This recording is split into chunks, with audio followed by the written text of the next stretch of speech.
Hey buddies, welcome back to my YouTube channel. It's your girl Grace Isaac and welcome back to Grace's Corner. And in today's video, I'm going to be sharing with you guys personal tips on how to start your college life. These are my personal tips I've learned over the years and in my 2 years of being in university. And if I had known this stuff before I entered college, I would have done a lot of things better. Without wasting further ado, let's get right into this video. I got 0 friends.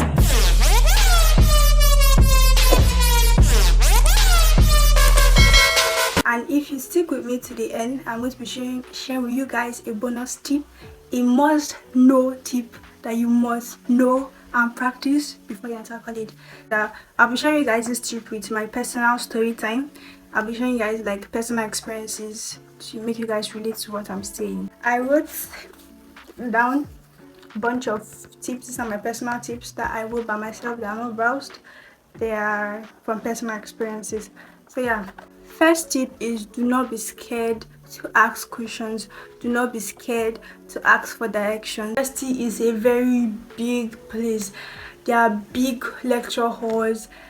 There are different places. So if you don't ask for directions, you're gonna get missing. So you want to ask for directions. You have to ask for directions. Do not be scared to ask for direction.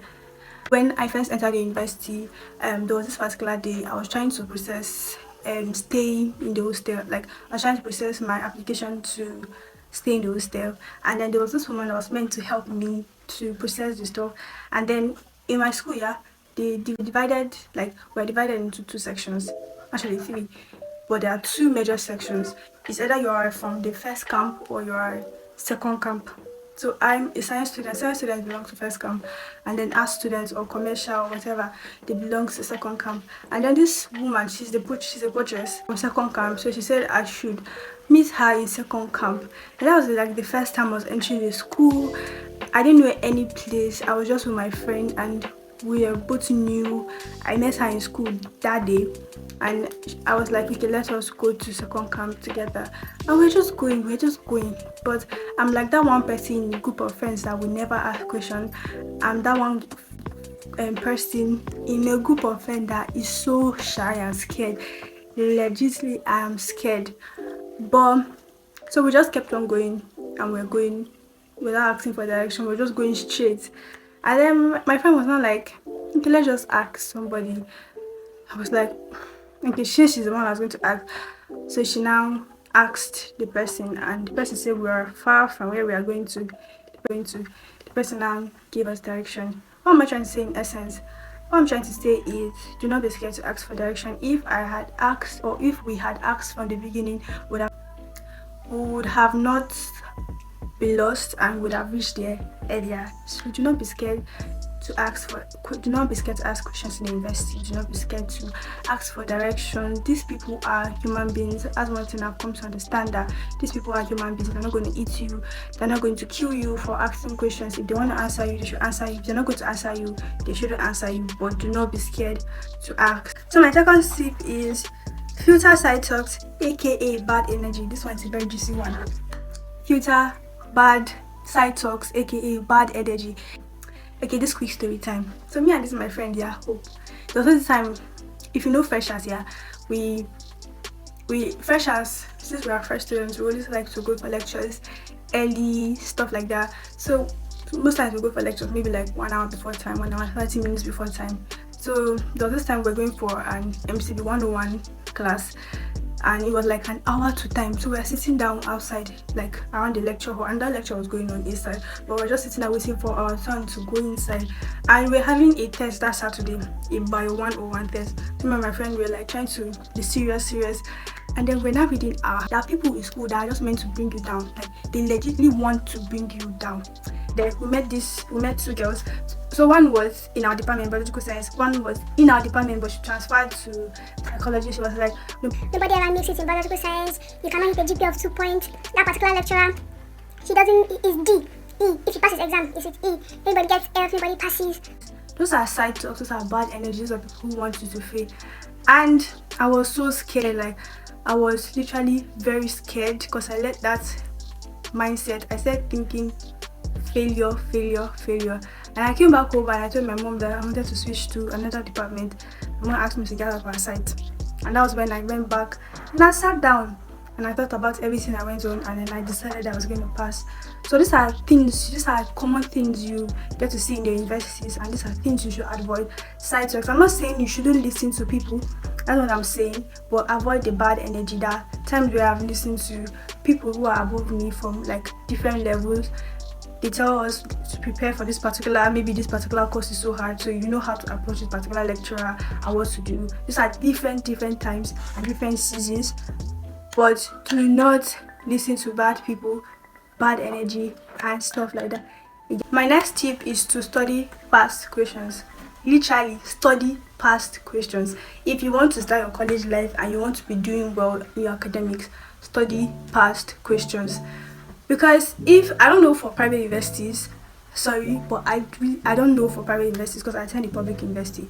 But for most public universities, if not all, your lecturers don't have time to set new questions. That is just the truth, because everybody wants to be engaged in other stuff, so they don't really have time to set new questions. They can either pick from 10 years ago, 5 years ago, that tip on how to start your college life, get past questions immediately you are entry for that particular semester or stuff like that, and study 100 level. I didn't really study past questions, and people who studied past questions went ahead of me because they were the same thing. So yeah, try and study your past questions. Get your past questions is a tip to start your college life. Know your 3 credits, 2 credits and 1 credit load. This is an entire video of its own. So if you want me to do this video teaching you guys how to know your 3 credit load, your 2 credit load and 1 credit load, make sure comment it down below and I'll be sure to make a video for you on that. But going for that, know your 3 credit load, 2 credit load and 1 credit load once you enter the university. That's a great tip on how to start your college life. Set goals and prioritize. You should set goals and prioritize, because trust me, college is going to drain you financially, academically, spiritually, financially, in every phase of your life. University is going to drain you. The lecturers are going to drain you. Your books will drain you. Everything is just going to be so overwhelming. So, but by the time you set your goals, by the time you prioritize what you are there for, you are able to just concentrate on one particular thing, and then the rest will come later. So another thing for me is to avoid living far from school. There's a reason why. Living far from school is going to drain you. I'm very serious. It's going to drain you. So please, by all means, if you have the resources to live close to school or live around student area, please, I'm begging you, live close to them. If your school has a hostel, stay in the hostel. If you cannot stay in the hostel or survive in the hostel, rent an apartment close to school. Squat with somebody. Just beg somebody to stay close to school. Staying close to school will save you a lot of stuff. There are times where emergency came up, emergency exam, emergency test, emergency lecture, attendance. And another tip for me is to be contented. You are going to see a lot of stuff in the university, in college. You're going to see the rich, you're going to see the poor, you're going to see the middle class. So try and develop a spirit of contentment. Another tip for me is to know God. Please guys, know God, because He can help you. He has been the one helping me throughout my 2 years in the university. So try and put God first. Whatever you do in your academics or social life, wherever you're going, put God first, and you see your years in the university going smoothly. So you guys, thank you guys for coming this far with me. I'm going to be giving you guys my bonus tip right now. Please open your ears, be friendly, build a social life. You are an introvert, please build an extroverted build a social life. Please try and be friendly when you go to the university. Even if you're an introvert, please try to be extroverted small. Please, I'm begging you, try to be friendly, try to build a social life. See, I can assure you that where your first class degree can take you to, and where your social life, what you build, your first class degree cannot take you there. There are connections you make while you're in school that your first class degree will not take you there. There are people that will graduate with a third class degree, and if you graduate with a first class degree, you'll just be there looking for work after 5 years. And somebody with a third class degree has gotten class connection to go there. So please try and be friendly. Talk to your classmates. Don't be phone me 1-2 hard girl, 1-2 hard boy. Try and be friendly. Build your social life. This is like the most important aspect of school, if I'm being honest. Really, if I'm being honest. Talk to people, smile, be friendly, and don't be like me, because this is one aspect of my life that I lack the most. I'm not friendly. I do not have a social life. I try and be you. Because if you are not you and you try to fake another person on campus, you are going to lose yourself in the process. You will not recognize that. You will not even realize that you lost yourself in the process. So try and be you, be the real you. The real you will be contented. The real you will focus on your academics. The real you will be the social life. So yeah, these are my tips. Thank you so much guys for watching my video. If you love it, make sure to give a big thumbs up. Make sure you like. That same thing. Make sure you subscribe. Make sure you comment. Make sure you share. Make sure you tell a friend to tell a friend to tell a friend to tell a friend that Gracie's Corner is here to stay forever, if I can. So yeah, I'll see you guys in my next video. Love and light.